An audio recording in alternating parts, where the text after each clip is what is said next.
Smart ক্লাসে সকলকে আরও একবার স্বাগত। আশা করি তোমরা সকলেই খুব ভালো আছো। তো কথা মতো ক্লাস 10-এর টপিক ওয়াইজ ভিডিও আজকে থেকে শুরু হবে। তো ভিডিও শুরুর আগে আমি দু একটা কথা বলে নিই, যেটা হলো যে শুধুমাত্র টেক্সট বইয়ের অঙ্ক করলেই সবসময় আমরা মাধ্যমিকে প্রত্যেকটা অঙ্ক কম পাবো এমন কোনো কথা নেই। অনেক সময় টেক্সট বইয়ের বাইরে থেকেও অনেক অঙ্ক দেওয়া হয়, যেমন ধরো টেক্সট বইয়ের বিভিন্ন নিয়মগুলো একই থাকবে এবং সেক্ষেত্রে ডেটাগুলো চেঞ্জ করে একটু এদিক ওদিক ঘুরিয়ে বিভিন্ন ধরনের অঙ্ক কিন্তু দেওয়া থাকে। অর্থাৎ আমরা যদি অঙ্কে ভালো নাম্বার পেতে চাই, মিনিমাম 60%-এর ওপরে যদি আমরা অঙ্কে নাম্বার পেতে চাই, তাহলে কিন্তু আমাদের টেক্সট বইয়ের পাশাপাশি আরও কিছু অঙ্ক আমাদের করতে হবে। তো আমরা সেই জায়গাটা, সেই লক্ষ্যটাকে মাথায় রেখেই এগোবো। অর্থাৎ আমরা টেক্সট বইয়ের পাশাপাশি আমরা কোশ্চেন ব্যাঙ্কগুলোকে সলভ করব, কোশ্চেন ব্যাঙ্কের বিভিন্ন অঙ্কগুলোকে তুলে নিয়ে আমরা চ্যাপ্টার ওয়াইজ আলোচনা করব। টেক্সট বই বাদেও যেই খুব ভালো ভালো যেই বইগুলো পাওয়া যায়, সেই বইগুলো থেকে আমি কিছু কিছু অঙ্ক তুলে ধরবো যেগুলো পরীক্ষার জন্য খুব ইম্পর্টেন্ট। ঠিক আছে, তো এইভাবেই আমরা মাধ্যমিকের সিলেবাসটাকে আমরা ধাপে ধাপে এগিয়ে নিয়ে যাব।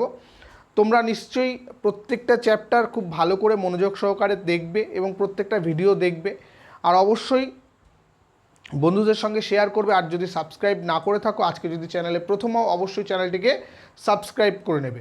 ঠিক আছে, তো চলো আজকে ক্লাস শুরু করি।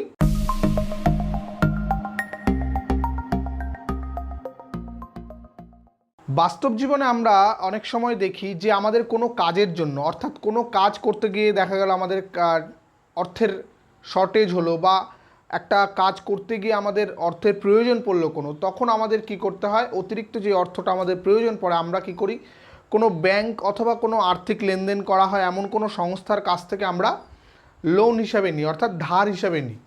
তো এই ধার হিসাবে নেওয়ার জন্য আমাদের কিছুদিন পর, একটা নির্দিষ্ট সময় পরে আমাদের সেই টাকাটাকে ফেরত দিতে হয়, এবং সেই টাকাটাকে ফেরত দেওয়ার সঙ্গে সঙ্গে আমাদের অতিরিক্ত কিছু পরিমাণে টাকাও দিতে হয়। অর্থাৎ যেই টাকাটা আমি লোন হিসাবে নিয়েছি, ধার হিসাবে নিয়েছি, তার সঙ্গে আরও অতিরিক্ত কিছু টাকা দিতে হয়। এই যে অতিরিক্ত পরিমাণ টাকাটা আমাদের দিতে হয় তাকে বলা হয় সুদ। অর্থাৎ আমরা যখন কোনো কারো কাছ থেকে টাকা ধার হিসাবে নেব, অতিরিক্ত পরিমাণ টাকাও আমাদের সেই ধারের সঙ্গে শোধ করতে হয়। যে আমি 500 টাকা নিলাম, আমাকে শোধ করার সময় দেখা গেল 510 টাকা দিতে হবে। তো এই যে এক্সট্রা 10 টাকাটা আমাদের দিতে হচ্ছে, এটাকে বলা হয় কিন্তু সুদ। এবার একই রকমভাবে আমি অনেক সময় দেখা গেলো আমরা কি করি, আমরা টাকা জমানোর, নিজের বাড়িতে জমিয়ে না রেখে আমরা ব্যাংকে সেটাকে জমাই, ব্যাংকে সঞ্চয় করা হয়, এবং ব্যাংকে আমার নির্দিষ্ট পরিমাণ অর্থ যদি আমি সঞ্চয় করে রাখি, তার জন্য ব্যাংক আমাকে কিছু অতিরিক্ত পরিমাণে অর্থ দিয়ে থাকে। তো এই অতিরিক্ত পরিমাণে যে অর্থটা দেওয়া হয় ব্যাংকের তরফ থেকে, সেটাও কিন্তু সুদ। অর্থাৎ কোনো টাকা আমি কারো কাছ থেকে লোন নিলাম বা ঋণ নিলাম, অথবা আমি ব্যাংকে জমা রাখলাম বা কোনো আর্থিক সংস্থায় জমা রাখলাম, তার বদলে যে আমাকে অতিরিক্ত টাকাটা পে করতে হয় বা আমাকে দেয় বা আমাকে পে করতে হয়, সেই অর্থকেই বলা হয় হলো সুদ। এবার এই সুদ বা ইন্টারেস্ট দু রকমের হয়।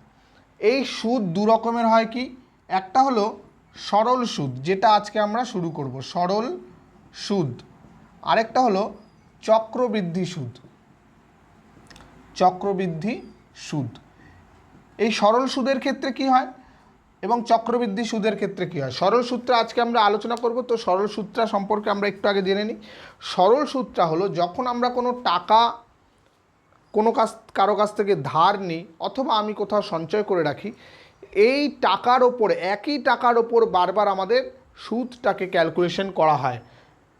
এই ইন্টারেস্টটা আমাদের একই অর্থের ওপর বারবার ক্যালকুলেট করা হলে তাকে আমরা বলি সরল সুদ। অর্থাৎ শুধুমাত্র যে পরিমাণ টাকা আমরা জমা করেছি তার উপরে যদি আমরা সুদটাকে ক্যালকুলেট করা হয়, তাকে বলা হয় সরল সুদ। আর চক্রবৃদ্ধি সুদ কি, মানে মনে করো যে আমি 500 টাকা কারো কাছ থেকে ধার নিলাম, এবার 1 বছর পরে আমার 10 টাকা সুদ হিসাবে দিতে হবে, তাহলে আমাকে কত ফেরত দেওয়া উচিত, 510 টাকা। কিন্তু আমি সেখানে ফেরত দিতে পারলাম না, তো আমার পরের বছর হিসাব করলে আমার কত ফেরত দিতে হবে, যদি আমরা সরল সুদের হিসাব করি তাহলে এই 500 টাকার ওপরে আবার আমাকে 10 টাকা এক্সট্রা দিতে হবে, তাহলে আমাকে সরল সুদের ক্ষেত্রে 520 টাকা ফেরত দিতে হবে। মানে 500 টাকার ওপর প্রথম বছরে আমি সুদ পেয়েছি 10 টাকা, পরের বছরে আমার সেই 500 টাকার ওপরে সুদ হচ্ছে আবার 10 টাকা, অর্থাৎ আমি সুদ হিসাবে আমাকে 20 টাকা এক্সট্রা দিতে হবে। কিন্তু চক্রবৃদ্ধি সুদের ক্ষেত্রে মনে করো 500 টাকা আমার ধার করা হচ্ছে, সেখানে 1 বছর পরে আমার 10 টাকা এক্সট্রা দিতে হবে, অর্থাৎ 10 টাকা সুদ হচ্ছে। পরের বছর যখন আমার আবার হিসাব করা হবে তখন কিন্তু এই 10 টাকাটা যে পড়ে রয়েছে এটা পড়ে থাকবে না, এটা এই আসলের সঙ্গে যোগ হয়ে যাবে। অর্থাৎ পরের বছর আমাকে এই 510 টাকার ওপরে কিন্তু সুদ দিতে হবে, সেটা মনে করো 10 টাকা 50 পয়সা। ঠিক আছে, তাহলে দেখো এক্ষেত্রে আমার 20 টাকা সুদ দিতে হয়েছিল, কিন্তু এক্ষেত্রে আমার টোটাল সুদ দিতে হবে 20 টাকা 50 পয়সা।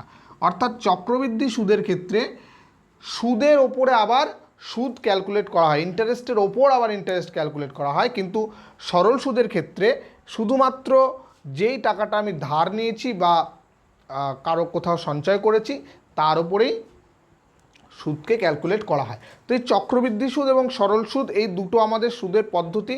চক্রবৃদ্ধি সুদ আমরা পরের নেক্সট চ্যাপ্টারে পড়ব, আজকে আমরা শুধুমাত্র সরল সুদটা নিয়ে আলোচনা করব।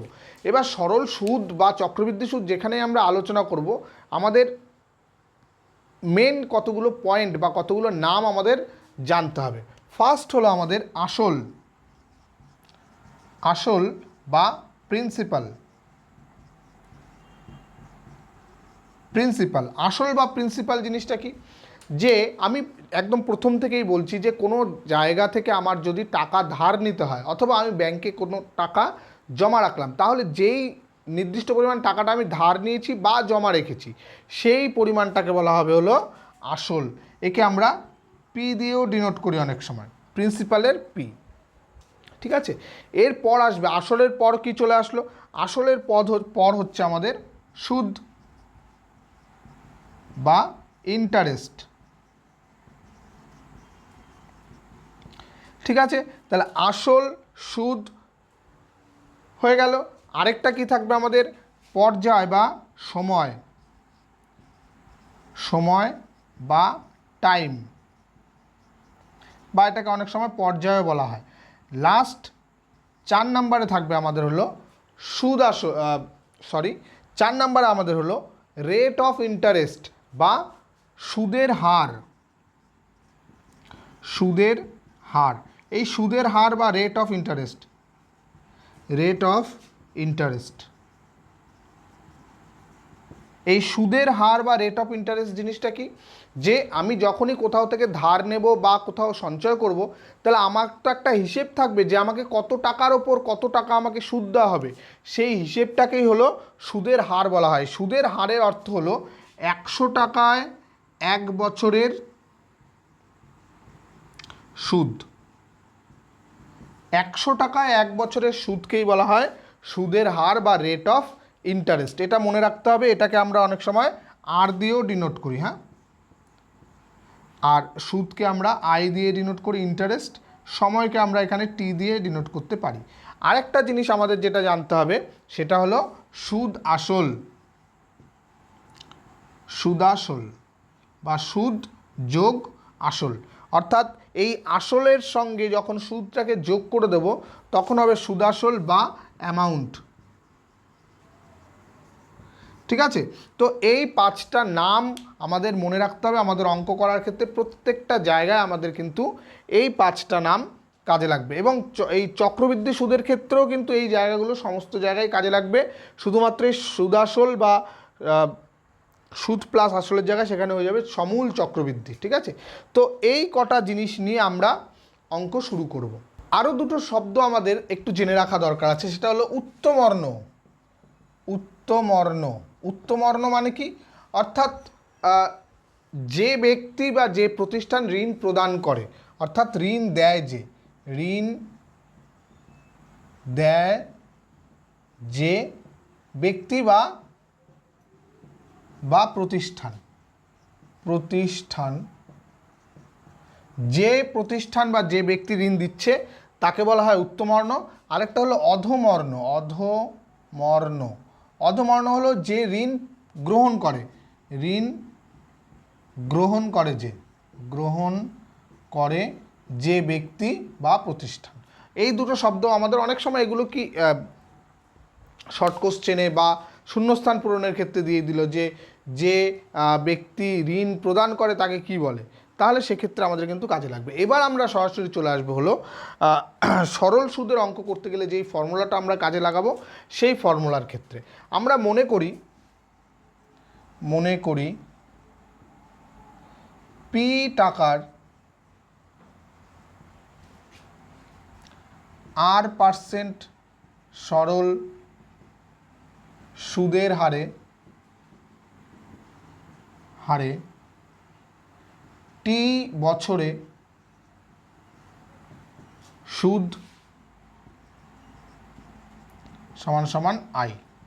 তাহলে এক্ষেত্রে এই পি, আর, টি এবং আই এই চারটের মধ্যে একটা সম্পর্ক আমরা নির্ণয় করতে পারি। কীরকম? এই R% মানে কি?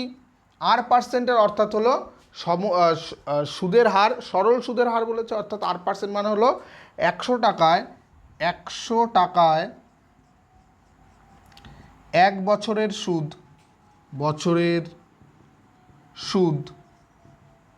কত? R টাকা। এই R%-এর কথার অর্থই কিন্তু এটা। হ্যাঁ, এবার আমাদের ঐকিক নিয়মে করলে 1 টাকার 1 বছরের সুদ কত হবে? R/100 টাকা। এবার আমাদের বের করতে হবে কি? পি টাকার 1 বছরের সুদ কত হবে? যেহেতু 1 টাকায় যা হবে পি টাকায় তার বেশি হবে, তাহলে R ইন্টু পি বাই 100, এত টাকা। এবার পি টাকায় কত বছরে বলেছে? টি বছরে, তাহলে পি টাকার টি বছরের সুদ, তাহলে পি টাকার 1 বছরের যা সুদ হবে টি বছর সময় যদি বেশি হয় তাহলে সুদের পরিমাণও বেশি হবে, তাহলে R into P into T by 100। এটা কি? এটাই তো নির্ণয় সুদের পরিমাণ, অতএব আই সমান সমান হচ্ছে আমাদের পি টি আর বাই 100। এটা হলো আমাদের সরল সুদের ক্ষেত্রে একটা ফর্মুলা, এবং এই ফর্মুলাকে কাজে লাগিয়ে আমাদের সমস্ত অঙ্কগুলো হয়ে যাবে। এবার দেখো এখানে কটা আননোন জিনিস আছে আমাদের? আই, পি, টি, আর, অর্থাৎ সুদ, আসল, সময় এবং সুদের হার। এবার এই চারটের মধ্যে যদি আমাদের 3টে জিনিস দেওয়া থাকে তাহলে কিন্তু আমরা বাদবাকি জিনিসটা বের করতে পারবো। অর্থাৎ মনে করো পি, টি, আর দেওয়া রয়েছে, তাহলে আই আমরা বের করতে পারবো এখানে। একই রকমভাবে যদি আমাদের পি বের করতে হয়, অতএব পি সমান সমান যদি শুধুমাত্র আসল বের করতে হয় তাহলে আই এর সঙ্গে এখানে 100 গুণ হয়ে যাবে, I into 100 by T into R. এটা হলো পি এর ফর্মুলা। একই রকমভাবে যদি টি বের করতে হয়, সময় বের করতে হয় কখনো, তাহলে কি I into 100 by P into আর।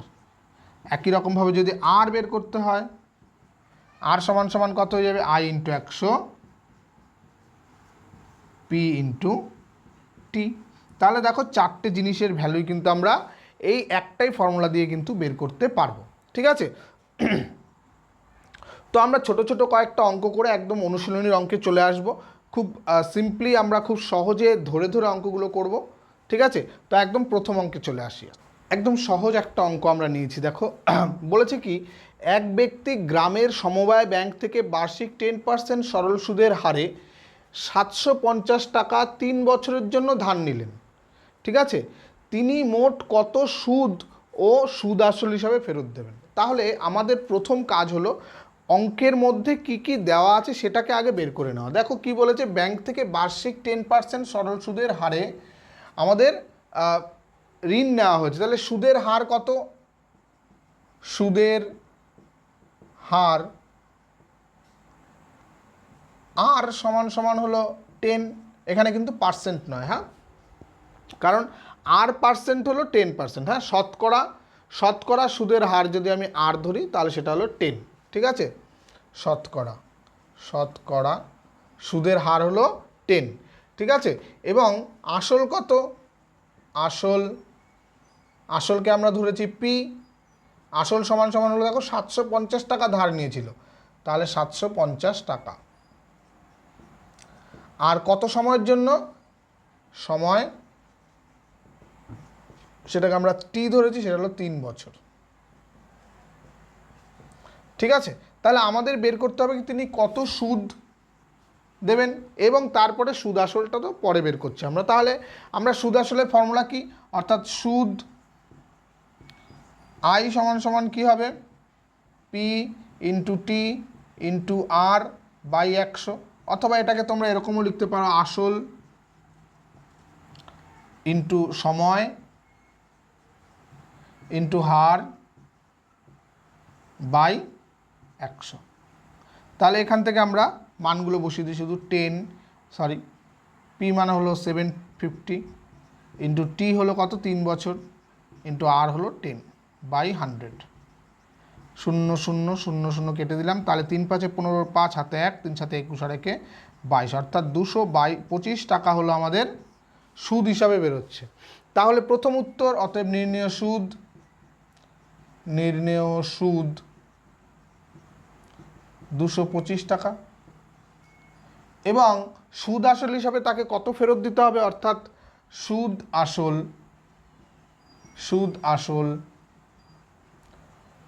225 যোগ আসল কত ছিল, আসল ছিল আমাদের 750, তাহলে 750, তাহলে ফেরত দিতে হচ্ছে কত 5 7 9, অর্থাৎ 975 টাকা আমাদের কিন্তু ব্যাংকে ফেরত দিতে হবে। একদম সিম্পল। তাহলে একটা অঙ্কের মধ্যে থেকে আমরা কিন্তু সুদ বের করলাম, সুদ আসল বের করলাম।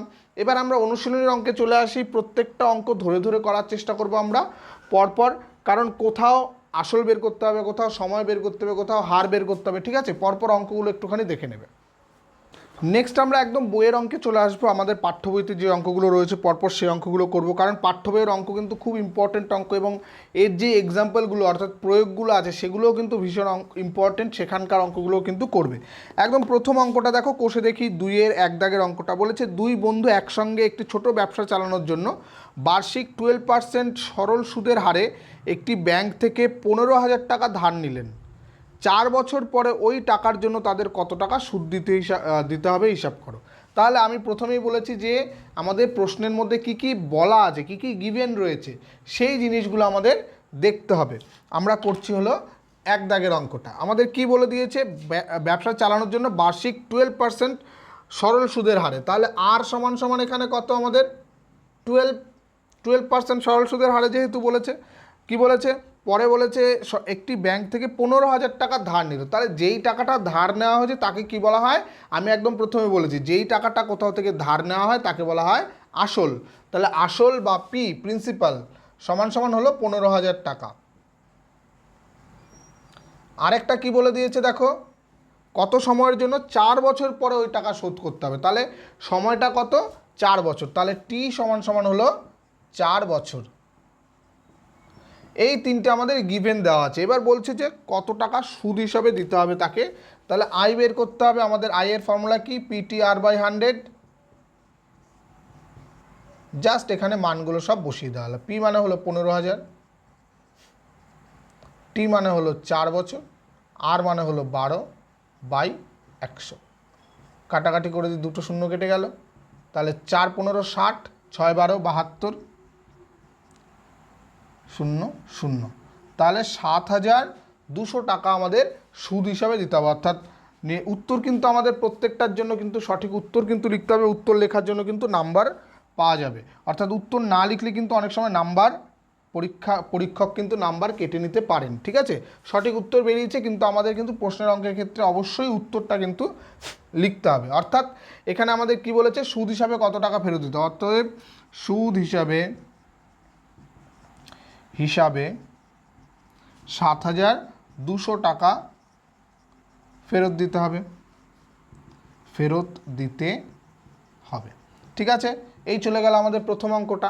এবার দেখো নেক্সট দ্বিতীয় অঙ্কটা আমরা করছি, 2 নম্বরের অঙ্কটা। 2 নম্বর অঙ্কটা কি বলেছে, 2005 সালের 1 জানুয়ারি থেকে 27 মে পর্যন্ত বার্ষিক 6% সুদের হারে 2,000 টাকার সুদ কত হবে। তাহলে এখানেও আমরা কি কি দেওয়া আছে সেটা একটুখানি জেনে নিই। ফার্স্টলি দেখো সময়টা বলেছে 2005 সালের 1 জানুয়ারি থেকে 27 মে। তা এই সময়টা আমরা একটু পরে চিন্তা ভাবনা করছি। তারপরে বলেছে কি বার্ষিক 6% সরল সুদের হারে। তাহলে আর সমান সমান কত, 6%, মানে 6, এবং কত টাকার সুদ, পি আসল। তাহলে 2,000 টাকার ওপরে সুদ দিতে হবে, তাহলে আসল হলো 2,000 টাকা। এবং সময়টা আমাদের এবার বের করতে হবে। সময়টা কি বলেছে, কীরকম দেখো। ফার্স্টলি এই সালটা কেন দিয়েছে, 2005 সাল কেন দিয়েছে? 2005 সাল দেওয়ার পেছনে একটাই কারণ, যেহেতু 2005 সাল লিপিয়ার নয়, অর্থাৎ অধিবর্ষ নয়। লিপিয়ারের ক্ষেত্রে কি হয়, ফেব্রুয়ারি মাসে একটা দিন এক্সট্রা হয়, কিন্তু যেহেতু 2005 লাস্টে 5 রয়েছে, যেটাকে 4 দিয়ে ভাগ করা যায় না, তাই এটা কিন্তু লিপিয়ার নয়। তাহলে লিপিয়ার যদি না হয় তাহলে ফেব্রুয়ারি মাসে অবশ্যই 28 দিনই থাকবে। তাহলে টোটাল সময় আমাদের আগে হিসাব করে নিই, দিন হিসাব করে, তারপরে সেটাকে আমরা বছরে হিসাব করব, এবং কেন করব সেটাও বলছি। তাহলে সময় হচ্ছে কত, জানুয়ারি মাসে 1 জানুয়ারি থেকে শুরু করা হয়েছে, 1 জানুয়ারি, জানুয়ারি মাসে 31 দিন, তাই তো। ফেব্রুয়ারি মাসে কত দিন হবে, 28 দিন। জানুয়ারি, ফেব্রুয়ারি, মার্চ, মার্চ মাসে আবার 31 দিন। কত মাস পর্যন্ত, মার্চ, এপ্রিল, মে পর্যন্ত। এপ্রিলে কত দিন হবে, জানুয়ারি, ফেব্রুয়ারি, মার্চ, এপ্রিলে 30 দিন। এবং মে মাসে আমরা কত দিন নেব, মে মাসে 27শে মে পর্যন্ত। একটা জিনিস দেখো, আমি ধরো আজকে সকালে ব্যাংকে টাকা রাখলাম, কালকে গিয়ে আবার টাকাটা তুলে নিলাম, তাহলে আমার টাকা অ্যাকচুয়ালি থাকলো কতদিন, আজকে দিয়েছি পরের দিন তুলেছি, আমার কিন্তু একটা ওভারনাইট একটা হচ্ছে, অর্থাৎ ব্যাংকে টাকা ওভারনাইট যেই পরিমাণ টাকাটা থাকে তার উপরে কিন্তু ইন্টারেস্ট দেওয়া হয়। তো ওভারনাইট হিসাবে যদি থাকে, আমাদের বলেছে 1 জানুয়ারি থেকে 27শে মে পর্যন্ত হিসেব করতে। এবার 27শে মে, 27 তারিখে যদি আমি টাকা তুলে নিই, তাহলে 27 তারিখের ইন্টারেস্টটা তো আমাকে দেওয়া হবে না, আমাকে দেওয়া হবে 26 তারিখ পর্যন্ত, অর্থাৎ পেছনের থেকে একটা দিন বাদ যাবে, অর্থাৎ মে মাসের আমরা নেব 26 দিন। তাহলে মোট কত হচ্ছে, 6 আর 1 7, 7 আর 8 15, আর 1 16, 6 হাতে 1, 6 2 আর 1 3, 3 6 আর 3 9, 2 11 আর 3 14, 146 দিন। তাহলে আমাদের দেখো দুটো জিনিস, দিনটাকে আমাদের কিন্তু বছরে আনতে হবে। কারণ কি, কারণ আমাদের এই যে রেট অফ ইন্টারেস্ট বলে দিয়েছে সেটা কিন্তু বার্ষিক বলে দিয়েছে, ঠিক আছে। যদি বার্ষিকের বদলে ওটা দৈনিক ইন্টারেস্ট আমরা নিয়ে আসি তাহলেও হবে, তাহলে এটাকে দিনেই রাখতে পারবো। আমাদের একই ইউনিটে আনতে হবে সব, এটা যেহেতু বার্ষিকে রয়েছে তাহলে এই সময়টাকে আমাদের বছর হিসাবে আনতে হবে। তাহলে বছর হিসাবে দিনকে বছরে আনতে গেলে কি করতে হয়, 365 দিয়ে ভাগ করতে হয়, অর্থাৎ 146/365 এত দিন, এত বছর। তাহলে এটা হলো টাইম। তাহলে এবার আমাদের সুদ বের করতে হবে, আই ইন্টারেস্ট, ফর্মুলা তো আমরা জানি PTR/100। তাহলে পি হলো 2000, টি কত 146/365 ইন্টু আর কত 6/100। তাহলে এই দুটো জিরো কেটে দিলাম, আর কি হচ্ছে 20 ইন্টু 146/365 ইন্টু 6। এটার সঙ্গে 5 দিয়ে কাটাকাটি করি, 5 দিয়ে কাটলে 4 5 20, এটা হচ্ছে 5 7 35, 3 5 15, 73। এবার 73 দিয়ে দেখো ওপরেরটাকে কাটা যাচ্ছে 2 দিয়ে, তাহলে 2, তাহলে টোটাল হয়ে যাচ্ছে কত, 4 2 8, 6 8 48, তাহলে 48 টাকা। অর্থাৎ এই যে 146 দিন ব্যাংকে টাকাটা ছিল 2000 টাকা, তার জন্য আমরা 48 টাকা কিন্তু সুদ হিসাবে পাচ্ছি। অর্থাৎ নির্ণেয় সুদ 48 এত টাকা, ঠিক আছে। তো 1 দাগ 2 দাগ হয়ে গেল, নেক্সট অঙ্কে চলে আসি। নেক্সট আমরা চলে আসছি 3 দাগের অঙ্কটা, বলেছে বার্ষিক 8 1/3% সরল সুদে 960 টাকার 1 বছর 3 মাসে সবৃদ্ধি মূল কত হবে। তাহলে কি কি দেওয়া আছে সেটা আগে দেখি। 3 দাগের অঙ্কটায় আমাদের বলেছে কি 8/1/3 এত পার্সেন্ট সরল সুদের হারে। তাহলে আর সমান সমান আমাদের বলে দেওয়া আছে 8/1/3, বা এটাকে 3 8 24 আর 1 25/3 এরকম লিখতে পারি। এই যে এই দুটো গুণ করে এর সঙ্গে যোগ, তাই তো। এবার কি বলেছে 960 টাকা, তাহলে পিও বলে দিয়েছে আমাদের, পি সমান সমান হলো 960 টাকা। আরেকটা কি বলেছে সময়, টি বলে দিয়েছে 1 বছর 3 মাস, 1 বছর 3 মাস। তাহলে এটাকে যদি আমরা পুরোটাকে বছরে আনতে পারি তাহলে কি করতে হবে, তাহলে এটাকে 1 বছর মানে 1 প্লাস এই 3 মাসকে 3/12 এত বছর হিসাবে লিখতে পারি, ঠিক আছে। তাহলে এটা কাটাকাটি করলে 3 4 12 1, তাহলে 4 1 4 আর 1 5, তাহলে 5/4 বছর। তাহলে এই ক্ষেত্রে আমাদের সুদ বের করতে বলেছে, তাই তো? তাহলে আমাদের বলেছে সমূল বৃদ্ধি, সবৃদ্ধি মূল, তাই তো? সবৃদ্ধি মূল কথার অর্থ কি? এখানে সবৃদ্ধি মূল মানে হলো সুদ প্লাস আসল। আমরা আগে সুদ বের করে নিই। আই সমান সমান PTR/100, তাহলে 960। টি কত আছে? 5/4 ইন্টু 25/3/100। একটা কাটাকাটি শূন্য কেটে দিই। তারপরে কি হচ্ছে? এই 3 দিয়ে যদি আমরা কাটি এখানে, তাহলে হচ্ছে 3 3 9, 3 2 6, 32। 4 দিয়ে কাটলে 4 8 32। ওপরে থাকলে কত থাকছে? এখানে 5 8 40, তাহলে এখানে হচ্ছে 200, আর 5 দিয়ে 1000, নিচে আসছে 10, একটা শূন্য কেটে গেলে 100 টাকা। তাহলে 100 টাকা আমাদের সুদ হিসাবে আসছে। এবার সবৃদ্ধি মূল মানে হলো সবৃদ্ধি মূল মানে হলো সুদ প্লাস আসল। তাহলে সুদ কত আছে? 100 টাকা বেরিয়েছে, আসল আমাদের 960 টাকা অলরেডি রয়েছে, তাহলে বেরিয়ে গেল এখানে 1060 টাকা। এটা হলো আমাদের সবৃদ্ধি মূল। ঠিক আছে? তো নেক্সট 3 দাগের অঙ্ক হয়ে গেল, আমরা 4 দাগের অঙ্কে চলে আসি। পরপর আজকে যেহেতু প্রথম শুরু হলো, পরপর কিছু অঙ্ক করে দিই, নেক্সট দিন হয়তো আমাদের এইটা অনেকটাই কমপ্লিটের দিকে চলে যাবে। ঠিক আছে? 4 দাগের অঙ্কটায় কি বলেছে?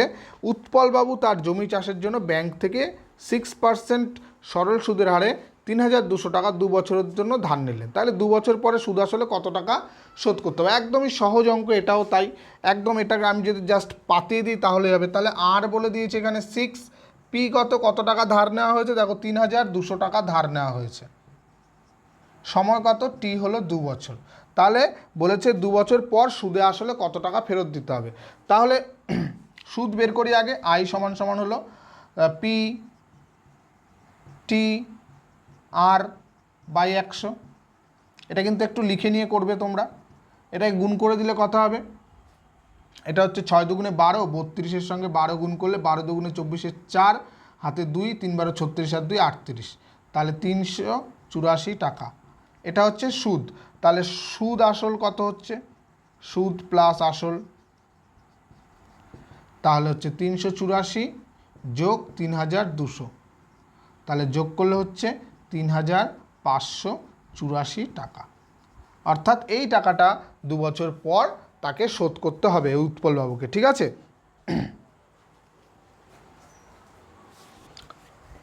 নেক্সট আমরা চলে আসি 5 দাগের অঙ্কে। 5 দাগের অঙ্কটায় কি বলেছে?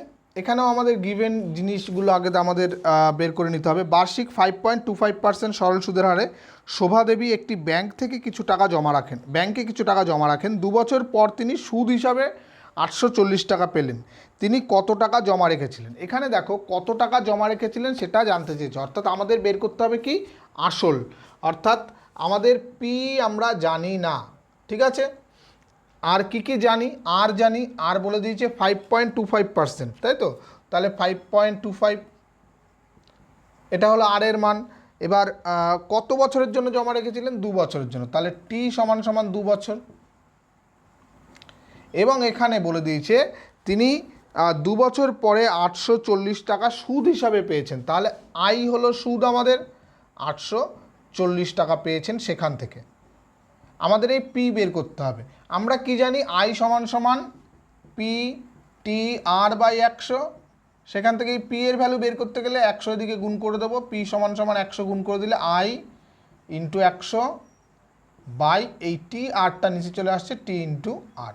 তাহলে অতএব আসল সমান সমান কী হয়ে যাচ্ছে? আসল সমান সমান আই মানে হলো সুদ ইন্টু 100 বাই সময় ইন্টু সুদের হার, শতকরা সুদের হার, বা শুধু হারে লিখলে হবে, সুদের হার। তাহলে এগুলো আমরা জানি। সুদ হলো 840 ইন্টু 100, সময় কত? 2 বছর, সুদের হার কত? 5.25। তাহলে এই পয়েন্ট তুলে দিলে নিচে ওপরে 100 চলে আসবে। এবার আমরা এখানে যদি একটু কাটাকাটি করি, 25 দিয়েই কাটাকাটি করি, 4 25 100, এখানে 25 দিয়ে কাটাকাটি করলে 25 দুগুণে 50, 2 থেকে যাবে 25 একে 25, এই 21 দিয়ে দেখো সরাসরি এটাকে কাটা যাচ্ছে, 4 40 হয়ে যাবে। এবার একটা একটা কাটলেই হবে, এখানে 2 কেটে দিলাম, তাহলে এখানে হচ্ছে 40 × 2 হলো 80, 80-র সঙ্গে 100 গুণ করলে 8,000 টাকা। অর্থাৎ তিনি ব্যাংকে 8,000 টাকা জমা রেখেছিলেন, অর্থাৎ ব্যাংকে 8,000 টাকা জমা রেখেছিলেন।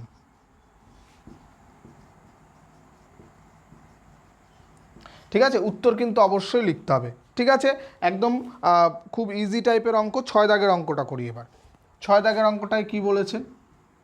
বলেছে গৌতম একটি মুরগির খামার খোলার জন্য ব্যাংক থেকে 12% সরল সুদে, বার্ষিক 12% সরল সুদের হারে কিছু টাকা ধার নিল। প্রত্যেক মাসে তাকে 378 টাকা সুদ হিসাবে দিতে হয়। তিনি কত টাকা ধার করেছিলেন? তাহলে এখানটায় আমাদের কি বলেছে? বার্ষিক সুদের হার, বার্ষিক সুদের হার 12%, তাই তো? তাহলে আমাদের এখানে কি বলেছে? যে তো ওকে মাসে 378 টাকা করে সুদ হিসাবে দিতাম, প্রত্যেক মাসে মাসে সুদ দিতাম। তাহলে এই সুদের হারটাকে আমরা মাসে নিয়ে আসতে পারি, যেহেতু আমরা সুদ যেটা বেরোবে সেটা মাসিক বলে দিয়েছে।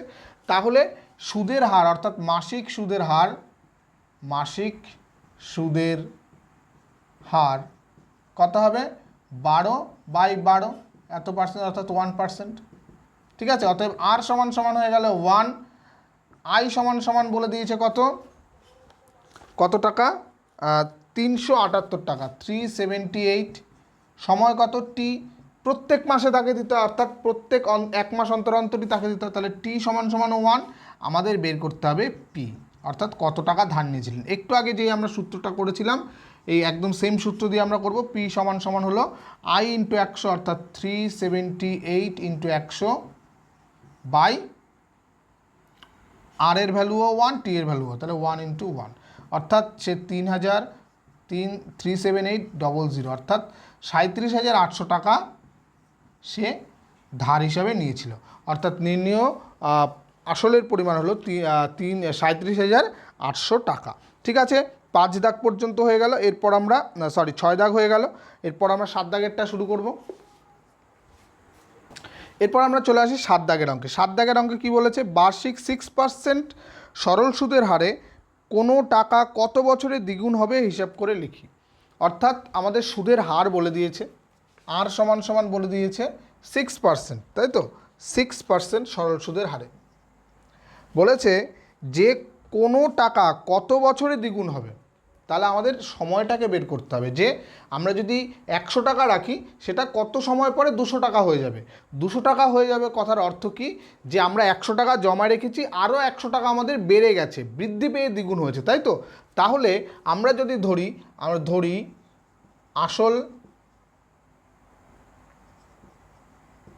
সমান সমান x টাকা, তাহলে আমাদের সুদ হিসাবে কত পেতে হবে? সুদ আসল হিসাবে, সুদ প্লাস আসল হিসাবে দ্বিগুণ হয়ে যাবে, সুদ প্লাস আসল 2x টাকা, তাই তো? আমরা যখন টাকা ফেরত পাই তখন কী পাবো? সুদেরটাও পাবো, প্লাস আমি যেই টাকা জমা দিয়েছিলাম সেটাও পাবো, সুদ আসল হিসাবে পাবো, সেটা হলো দ্বিগুণ। আসলের যেই টাকা জমা করেছিলাম তার ডবল হয়ে গেছে। তাহলে এই ডবলের মধ্যে আসল তো x রয়ে গেছে, সুদ কত রয়েছে? অতএব সুদ সমান সমান হলো x টাকা, তাই তো? 2x - x সমান সমান x টাকা। তাহলে আমাদের এবার বের করতে হবে কি? সময়। অর্থাৎ আমাদের দেখো এখানে আর বলে দিয়েছে 6 পেয়ে গেছি, এটা হলো পি পেয়ে গেছি, এটা হলো আই পেয়ে গেছি, অর্থাৎ আমাদের সময় বের করতে হবে। সময় সমান সমান কত হবে? সুদ বা আই × 100 বাই পি × আর। তাহলে আই হলো x 100 বাই এক্স × আর হলো কত? 6 বছর 6, তাহলে x কেটে গেল, এখানে 2 দিয়ে কাটতে পারো, 3 × 2 = 6, এটা হচ্ছে 50। তাহলে 50/3, এটাকে আমরা যদি ভগ্নাংশ আকারে লিখি, 3 × 16 = 48, 2, তাহলে অতএব 16.2/3 বছর পরে, 16.2/3 বছর পরে আমরা যেই টাকা জমা করব সেই টাকার ডবল হিসাবে আমরা ফেরত পাবো। ঠিক আছে, এই বছরটাকে তোমরা বছর এবং মাস হিসাবেও করতে পারো। বছর থেকে, যেমন আগের বার একটা ছিল মাস থেকে বছরে এনেছিলাম, তাহলে এখানে বছর থেকে মাসে আনতে গেলে এটাকে জাস্ট এই অংশটাকে, যে এই ভগ্নাংশের অংশটাকে আমরা যদি 12 দিয়ে গুণ করে দিই তাহলেই চলে আসবে, অর্থাৎ 16 বছর 8 মাস হয়ে যাবে। 16 বছর, এখানে 2/3 ইন্টু 12, তাহলে কাটাকাটি করলে 8, অর্থাৎ 8 মাস।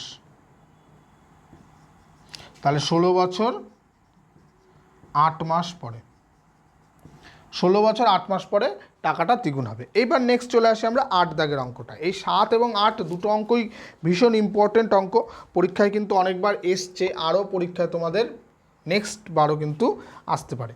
বলছে মান্নান মিয়া কিছু টাকা ধার করার 6 বছর পর দেখলেন দেয় সুদ, সরল সুদের পরিমাণ আসলের 3/8 অংশ হয়ে গেছে।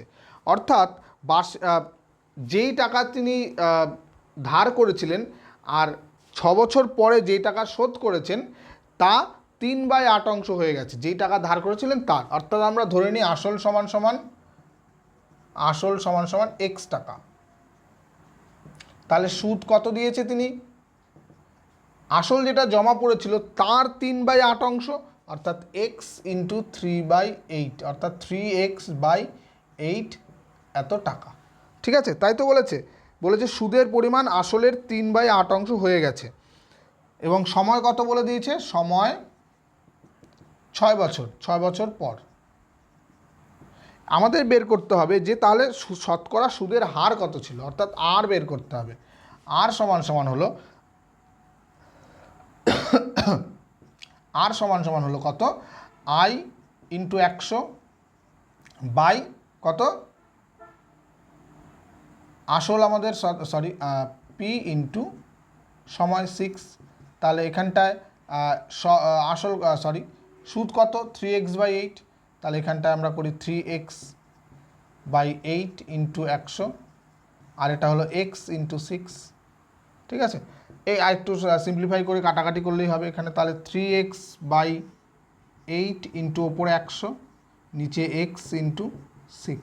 x কেটে গেল, 3 এর সঙ্গে এটা কেটে গেলে 2, 4 দিয়ে কাটলে 4 25 100, 4 দুগুণে 8, তাহলে 25/4, অর্থাৎ 4 6 24, 6 6 পূর্ণ 1/4% হলো। এখানে পার্সেন্ট দেবো না, এটা আর বের করেছি। অতএব শতকরা সুদের হার 6.14%।